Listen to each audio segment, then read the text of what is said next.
la 3e médaille d'or de Tony Estanguet aux Jeux Olympiques. Et rendez-vous demain pour la case numéro 12 du calendrier de l'Avent TLS. Excellente soirée.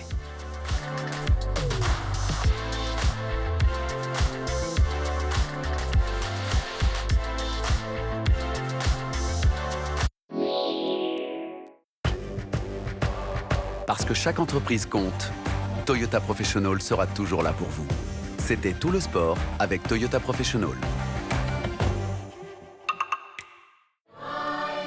Nous sommes avec ceux qui se mettent au service des autres et ceux qui en ont fait leur vocation. C'était votre programme avec GMF. GMF, assurément humain. Et hop, France Pare-Brise. Malgré votre bris de glace, du coup, vous étiez à l'heure pour votre programme avec France Pare-Brise et son prêt de véhicule. Tout à l'heure, dans Au Jeu Citoyen. Des boucles de 14 km, le para-athlète Florian Joigny a repéré le parcours de cyclisme sur route au cœur de la Seine-Saint-Denis. C'est technique et ça secoue parfois.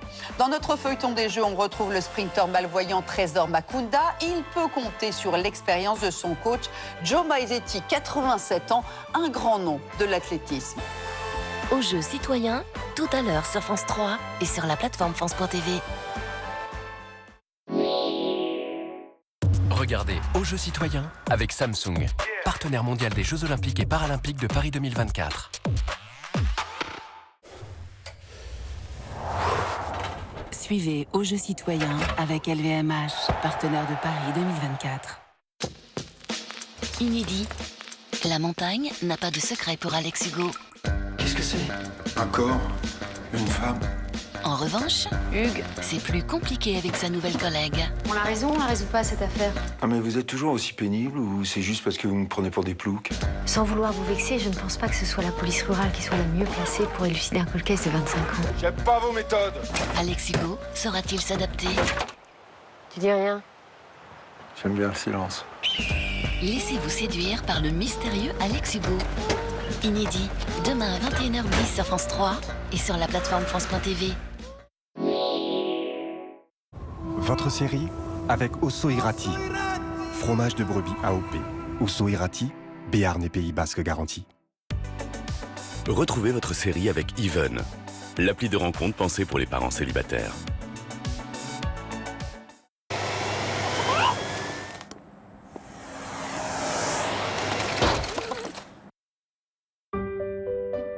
Il n'y a pas de plus beau cadeau que de vivre la même enfance. Quand les parents ne peuvent plus s'en occuper, SOS Village d'enfants réunit les frères et sœurs sous un même toit pour qu'ils grandissent ensemble. Accompagnés par un père ou une mère SOS qui veille sur eux, ils retrouvent un cadre familial stable et apprennent à croire en leurs capacités. Pour que frères et sœurs partagent la même enfance, il faut tout un village, des professionnels de l'enfance et vous.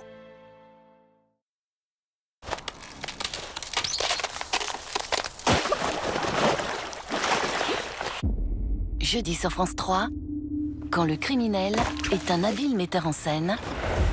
Qui a pu faire un truc pareil? C'est une blague. Qui vous manipule. Qu'est-ce que tu fais? Oups, j'ai pas fait exprès. Jusqu'à vous faire perdre le fil. Donc on est sur un esprit divin punisseur. Sans rire. On n'est pas trop de deux pour défaire tous les nœuds. On va peut-être arrêter la langue de bois. Les Bois Maudits, jeudi à 21h10 sur France 3 et sur la plateforme France.tv. Savourez votre film avec la gamme Activia céréales, source de fibres. Et toujours au calcium et probiotiques. Tout commence à l'intérieur. Activia. Vous, au moins, vous pourrez retrouver votre film avec Aesio Mutuel.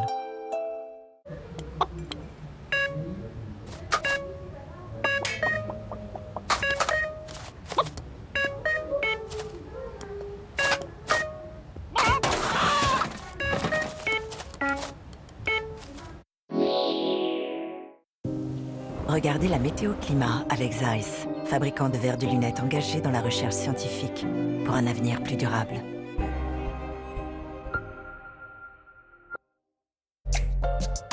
Retrouvez votre programme avec Activia au goût unique. Toujours au calcium et probiotiques pour votre bien-être digestif. Tout commence à l'intérieur. Activia.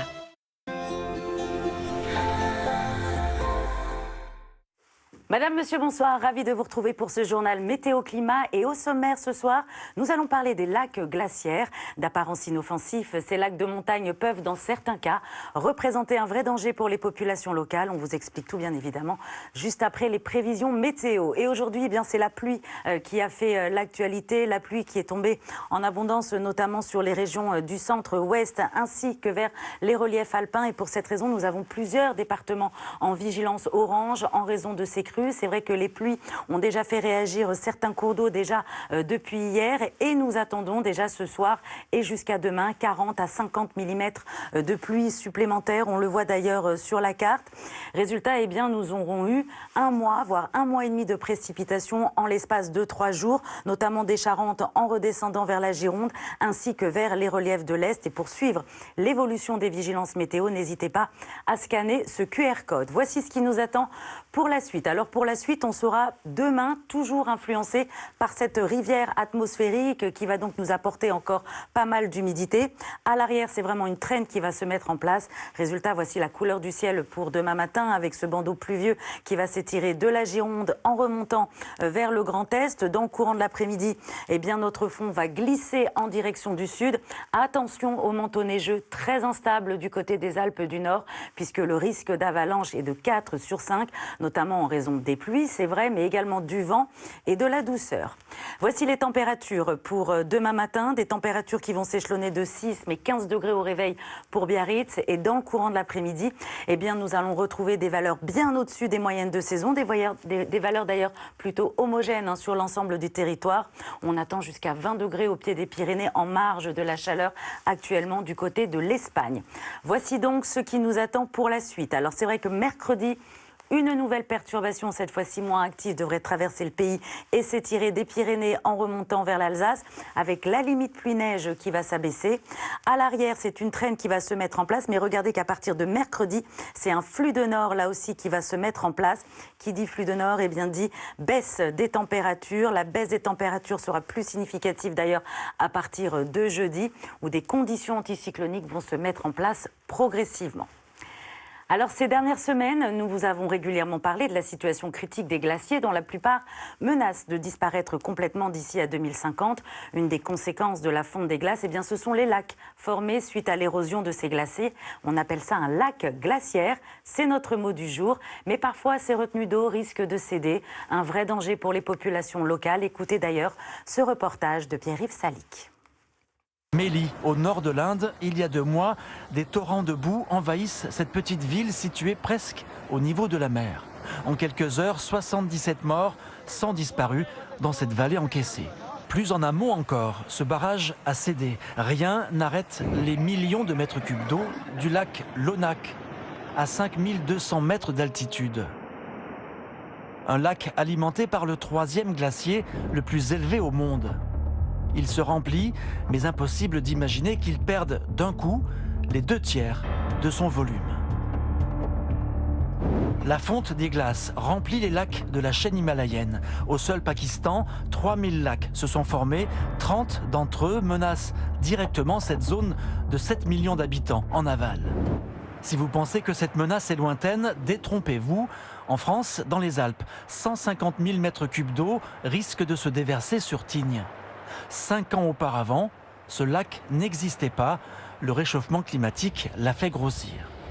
Cet été, il a été en partie vidangé. Solution temporaire, le glacier perd 2 à 3 mètres d'épaisseur par an. Avec le réchauffement climatique, les glaciers fondent de plus en plus tôt dans l'année et ont du mal à se reformer en hiver. Et ce soir, Eric, qui habite en Haute-Savoie, nous demande justement quel risque représente la fonte des glaciers pour les habitants et les écosystèmes de montagne. Eh bien, c'est Eddy Sevestre, glaciologue, qui nous répond. Les glaciers de montagne, ce sont parmi les meilleurs baromètres du climat. Ils réagissent très vite au changement climatique et aujourd'hui, partout sur Terre, ces glaciers de montagne sont en train de se rétrécir, de se rabougrir. Ces glaciers, en fait, on en a encore énormément besoin aujourd'hui. Ce sont nos châteaux d'eau naturels. Pendant l'été, on s'attend à recevoir gratuitement des volumes d'eau assez extraordinaires qui viennent des glaciers. C'est important pour les populations humaines. C'est de l'eau douce qu'on peut utiliser pour l'agriculture, pour produire de l'hydroélectricité, pour maintenir le débit des rivières pendant l'été. Mais c'est de l'eau qui va aussi servir aux écosystèmes et donc toute la biodiversité de montagne et au-delà est associée à l'eau des glaciers de montagne. La situation des glaciers vous intéresse, n'hésitez pas à scanner ce QR code pour nous envoyer vos interrogations. Voilà, ce soir sur France 3, retrouvez votre séance cinéma. Belle soirée.